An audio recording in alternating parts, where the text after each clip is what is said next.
Good afternoon and welcome to this live session, this question and answer live session after a whole series of Facebook Lives on resilience and stress management. Now, for one reason or another, I didn't get a lot of questions, so therefore I can't really answer them. Possibly there are no questions because I was extremely clear. Could that be?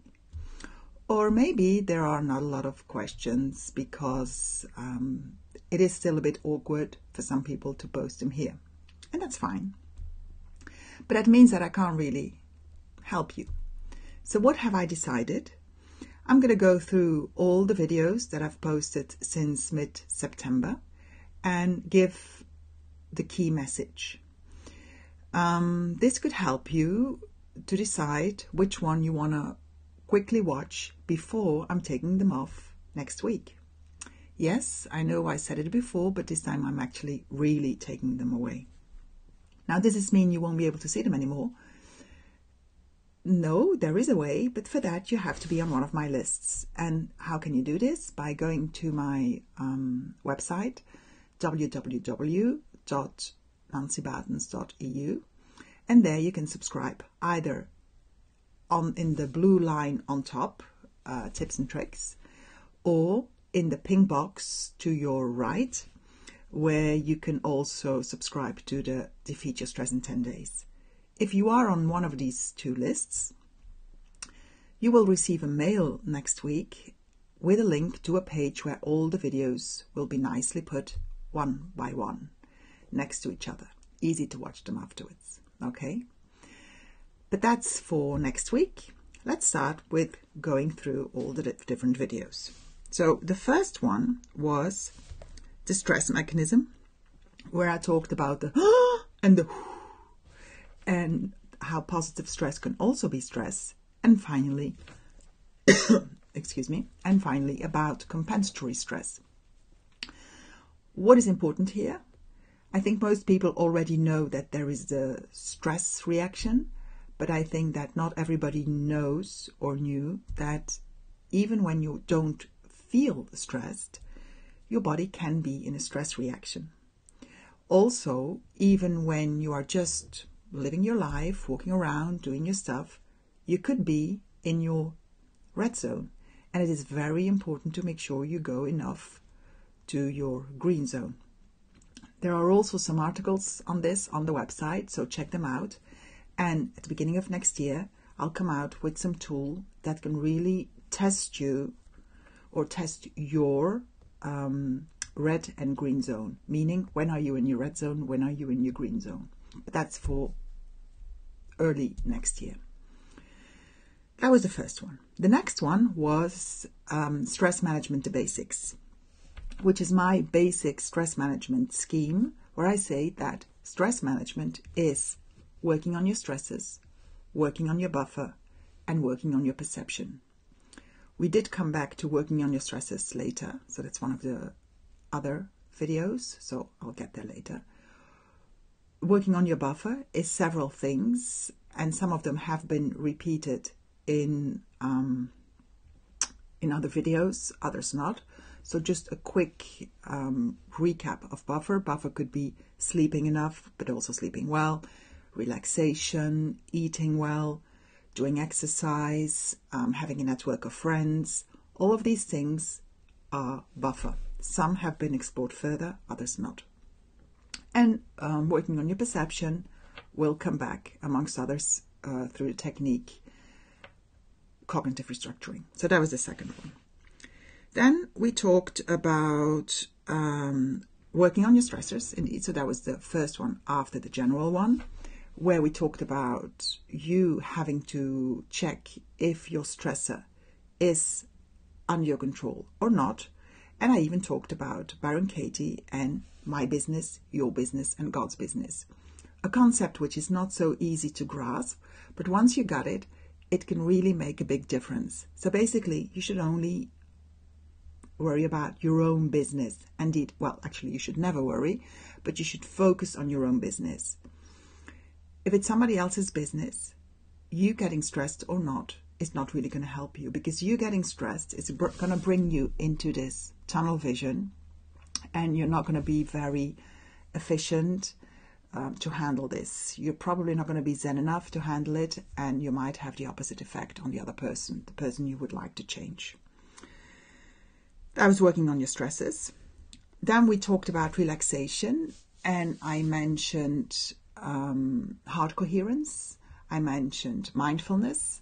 I gave a very simple technique, the 4-4-4-4 times 3. So have a look at that. I can't really stress enough how important relaxation is. It can help you to go from red to green, which is extremely important because we all need to recuperate enough, and many of us don't. So that was relaxation. Then the logical levels, one of my favorite models. In a certain environment, I have certain behavior for which I have competences. My beliefs can help or cannot help, the limiting beliefs and the empowering beliefs. I have my values, identity, role identity, and then beyond identity. So why was this so important? To really talk about beliefs and their importance, because your beliefs will have an influence on your perception, and they could cause a lot of stress. So that was actually the main message. Are you aware of your beliefs? Then, let me check. Cognitive restructuring was the next video. And that is a technique that can be used to work on your perception. It was A, B, C. And then you had to turn your B internal dialogue, the not so helpful one, into an alternative D helpful internal dialogue. And by changing your beliefs, by changing the way you look at things, the outcome is that you also feel and behave differently. So cognitive restructuring. There's also a part on this on the website. So yeah, that's true. Some of the videos are also on the website. So those are remaining. So on the website, under resources, cognitive restructuring, you also find the form to fill it in and some questions to help you move from B to D. Then, don't believe everything you think. The story of me, hi Gina, hi. Ah, that's nice. I just talked about Baron Katie before. Okay, so where was I? Don't believe everything you think. Something that I experienced, a real story in Luxembourg with one of the participants, where I was completely thinking something wrong, and therefore I behaved the wrong way. This is really a video you should watch if you haven't. Then we talked about resilience linked to your eating habits. And yes, eating well is very important to improve your resilience, to work on your stress management, because if you don't eat well, then this has an impact on your body.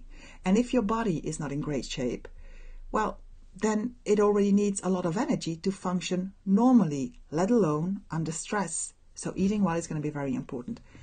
And we talked about not too much sugar, enough fruits and vegetables, drinking a lot, and by drinking a lot I mean water, enough protein, not too much salt, like the general stuff, also portions. And then on the Facebook page, there were for a whole week lots of recipes, from soups to snacks to lunches to dinners, breakfasts, all there, still there. You can look them up there. That was resilience and eating well. Then we talked about taking care of your needs, because yes, you have needs, and yes, you are the one who's responsible for taking care of your needs.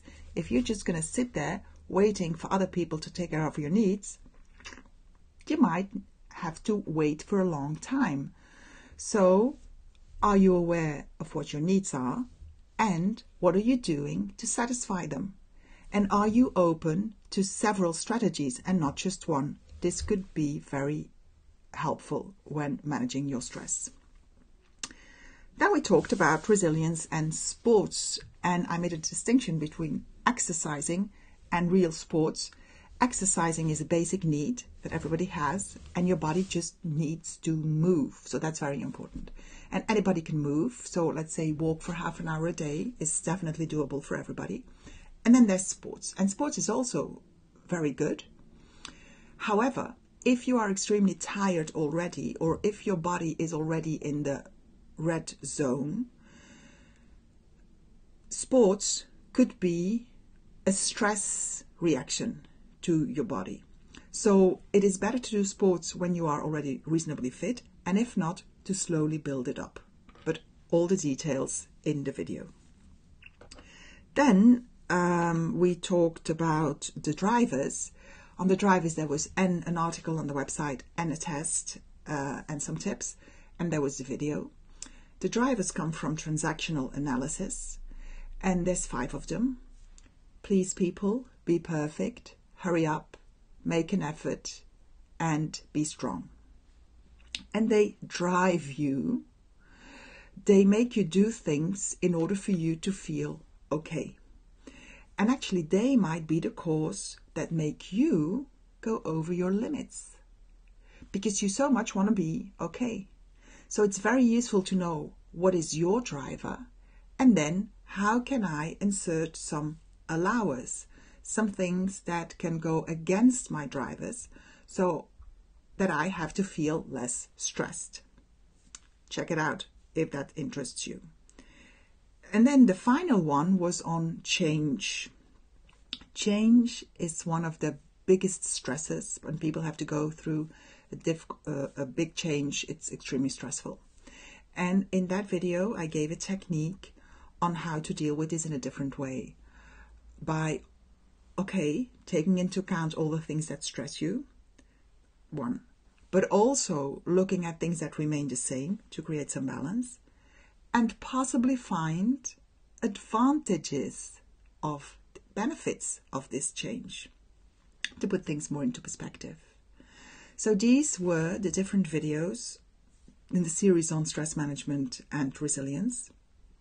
If you haven't watched them, you can still do so in the video section on this Facebook page or on YouTube by going to Nancy Bartens. As I said, they will be taken offline next week. If you want to make sure to keep them so that you can watch them afterwards, because they can be very helpful, let me say that, do make sure you're on the list either by signing up in the blue bar on the website, nancybartens.eu, or in the ping box to feature stress in 10 days. And actually, I think you can even sign up on this particular page on the top if you watch this on a computer. Okay? So, anyway, I enjoyed doing these weekly Facebook Lives. I hope they were useful for you. If so, let me know. If you still have questions, you can post them below this video and I'll answer them today and tomorrow. Afterwards, I won't. Then I think I gave plenty of time, but you can always contact me for a one-on-one session. Have a nice day. Have a great weekend. And if I don't see you before, but probably I will, happy holidays. Bye. Bye, Gina.